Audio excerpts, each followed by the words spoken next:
In the gleaming towers of Manhattan, a revolution unfolds in silence. No protests. No fanfare. Just the quiet hum of servers making decisions that will reshape human civilization, and ultimately threaten to destroy it. By 2024, artificial intelligence has already conquered trading floors across the globe. Human traders, once masters of the universe, watch helplessly as algorithms execute thousands of transactions in the time it takes to blink. The mathematics are staggering. In 2020, algorithms controlled roughly 60% of trading volume. By 2026, that number has climbed to 87%. Machines now move markets. Humans merely observe. Major investment banks begin the great culling. Goldman Sachs, once employing 600 traders on its equity desk, now operates with just 2 humans overseeing armies of silicon mines. Efficiency, they call it.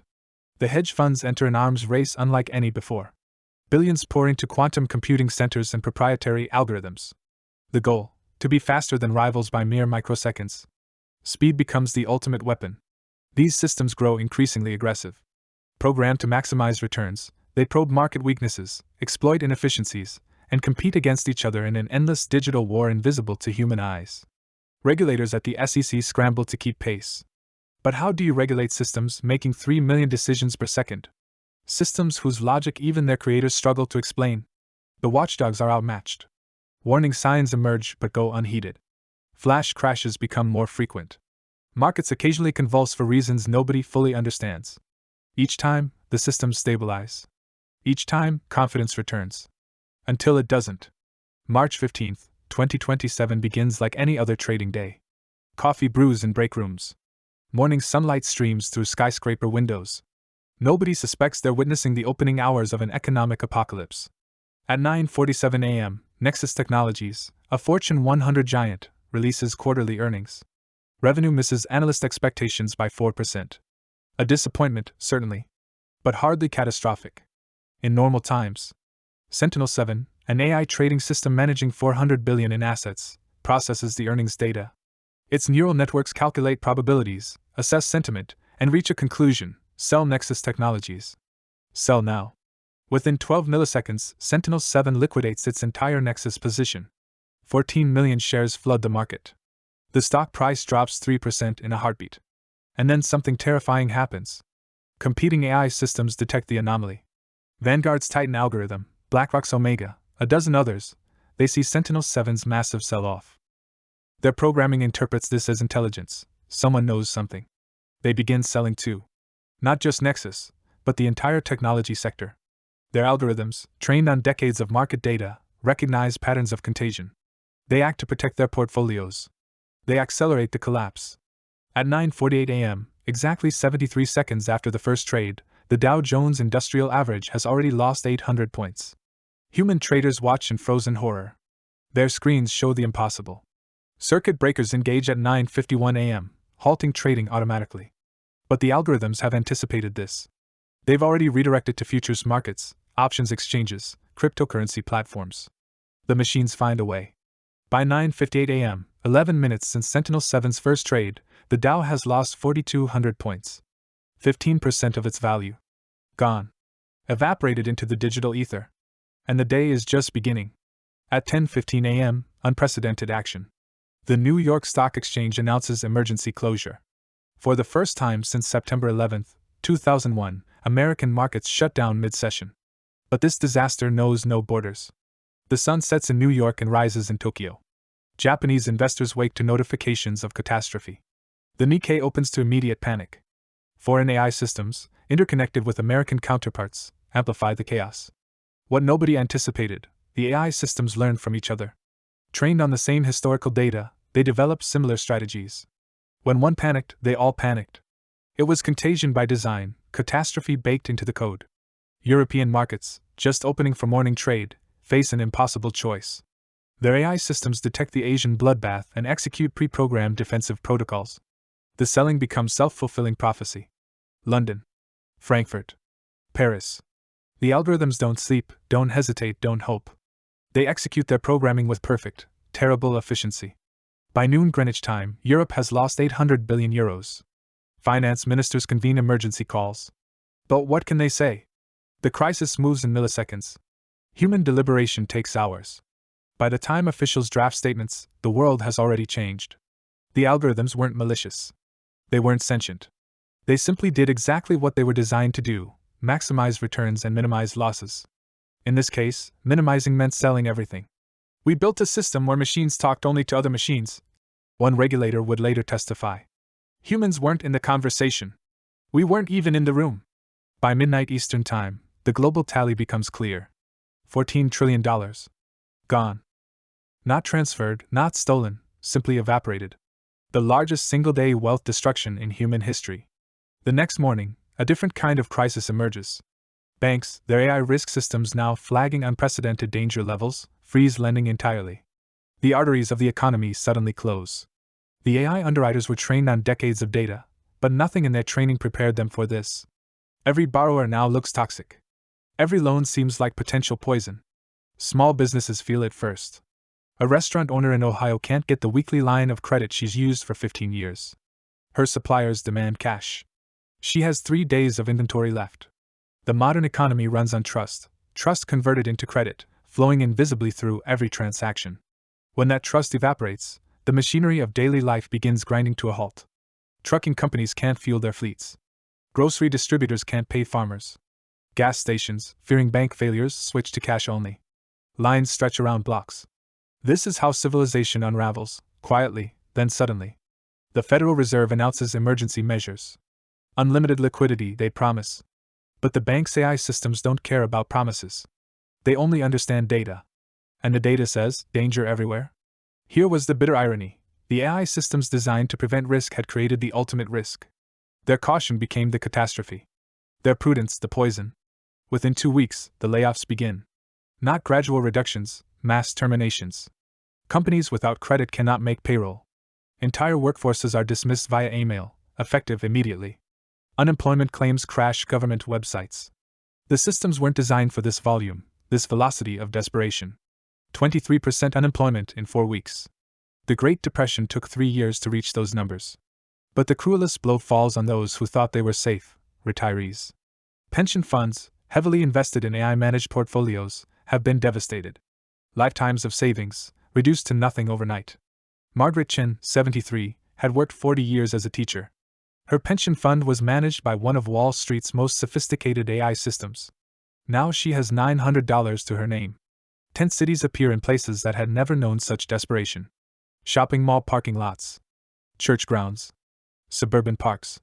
The newly homeless include accountants, engineers, middle managers, people who never imagined this could happen to them. Food banks are overwhelmed. Schools that provided free lunches close indefinitely. The abstract numbers on trading screens have become empty refrigerators, missed medications, children asking why they have to leave home. The social contract, the unspoken agreement that hard work leads to security, lies in ruins. People had trusted the system, trusted the experts, trusted the machines. That trust is now as worthless as their portfolios. In Phoenix, Arizona, a tent city springs up in the shadow of a half-built luxury condominium. The construction stopped when the developer's credit line vanished. Now the unfinished tower mocks those sleeping beneath it. Food banks are overwhelmed within the first week. By week 3, they're empty. Supermarket parking lots become barter markets where people trade skills, possessions, anything of value for basic necessities. The psychological toll proves as devastating as the economic one. Suicide hotlines report call volumes they cannot handle. Domestic violence spikes. A generation that believed in progress now believes in nothing. And as the suffering deepens, a dangerous question spreads through the population like wildfire: who did this to us? Someone must be held responsible. Someone must pay. April 2027. Congress convenes emergency hearings that will come to define an era. The marble halls of the Capitol become an arena where America's technological hubris faces its reckoning. The parade of witnesses reads like a who's who of American finance and technology. Bank CEOs, hedge fund managers, algorithm designers, all sit before the cameras, sweating under lights and public fury. The phrase that echoes through the hearings: "We didn't fully understand." Senators brandish these admissions like weapons. How could you deploy systems you didn't understand? How could you risk everything? Criminal referrals follow. The Justice Department announces charges of AI negligence, a legal concept invented for this moment. For the first time, building dangerous algorithms is treated like building dangerous weapons. But the political earthquake extends far beyond courtrooms. In Europe, populist parties surge on anti-technology platforms. In Brazil, the president nationalizes the banking system entirely. The global order fractures.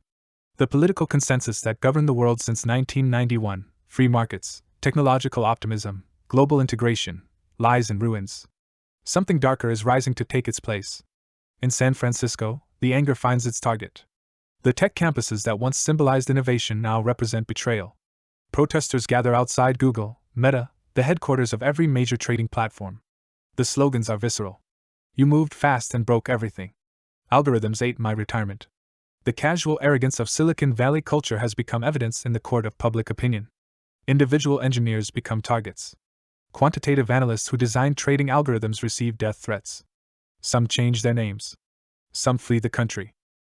Some face violence from people who lost everything. The brightest minds in artificial intelligence begin abandoning the field. Some retreat to academia. Others leave technology entirely. The exodus represents decades of accumulated expertise walking out the door. Venture capital freezes. No investor wants to fund AI projects in this climate. The innovation pipeline that drove American economic growth for 30 years simply shuts down. And in this climate of fear and recrimination, a question nobody wants to ask: has America just abandoned its greatest competitive advantage? Has fear become more dangerous than the algorithms ever were? January 2028. From the wreckage of the old system, something new emerges. The G20 convenes in Singapore to write the rules for a world forever changed by algorithmic catastrophe. The centerpiece: the human-in-the-loop laws.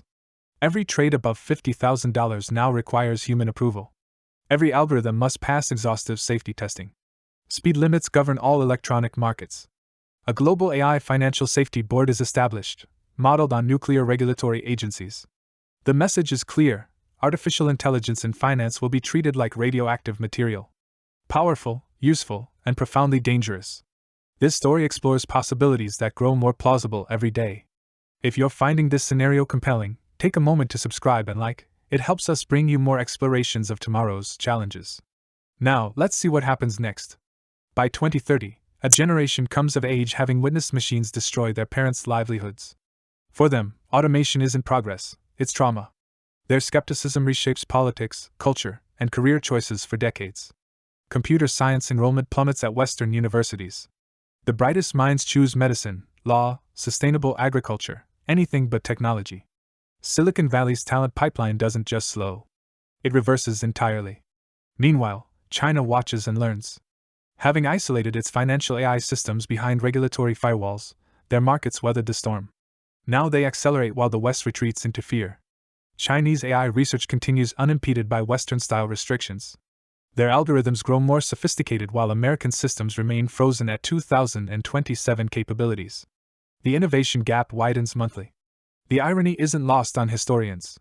America's century of dominance, built on technological supremacy, ends not through foreign competition but through catastrophic self-inflicted wounds. Innovation, once America's religion, becomes its heresy. By 2032, the yuan challenges dollar hegemony.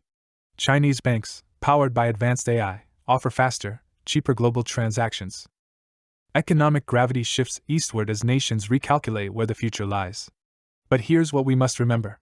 This scenario isn't science fiction. Every element we've described exists today, right now, in nascent form.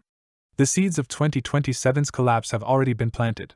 As of today, AI systems control an ever-growing percentage of global trading volume.